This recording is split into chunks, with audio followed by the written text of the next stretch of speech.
মাথার ঘাম ফেলে পায় দিন আমাদের চলে যায়। বডি টেম্পারেচার মেনটেন করে ঘাম দিয়ে তাই গরম সরায়। দৌড়ি হাঁটাহাঁটি গরম কাল, স্বাভাবিক হওয়া ঘাম প্রয়োজনের থেকে বেশি হলে হাইপার হাইড্রোসিস হয় তার নাম।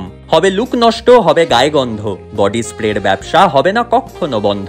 মুখে ঘাম, ঘাম ঠোঁটের উপরে, বসে থাকলেও ঘামছো, ঘাম হচ্ছে দিনে দুপুরে। চিকিৎসা তবে কি, চলো সেইটা জেনে নি। প্রথমেই দেখো করে চেক অ্যাংজাইটি ইস্যু আছে কিনা, লুকোনো কোনো হার্ট ডিজিজ, কোলেস্টেরল লেভেল জরুরি জানা, ওজন বেশি হলে বা বিড়ি সিগারেট খেলে, নিজের ভুলগুলো বুঝলে ঘামাঘামিও যাবে চলে। অ্যান্টিপারস্পিরেন্টস করো ইউজ, অ্যালুমিনিয়াম থাকে তাতে, স্কিন পোর্স বন্ধ করে ঘাম না হয় যাতে। এবার আছে বোটক্স, ইনজেকশন ফর্মে আসে, শিরাগুলো ব্লক করে যা থাকে সোয়েট গ্ল্যান্ডের পাশে। বেসিক্যালি লুকোনো রোগগুলো জানা ঘামের কারণ, শুধু ক্রিম লাগানো নয় চিকিৎসার ধরন। জানাও সিমটমস, গাইডেন্স পারবো দিতে, পাঠাও তাদের যারা চাইছে ঘামের থেকে মুক্তি পেতে।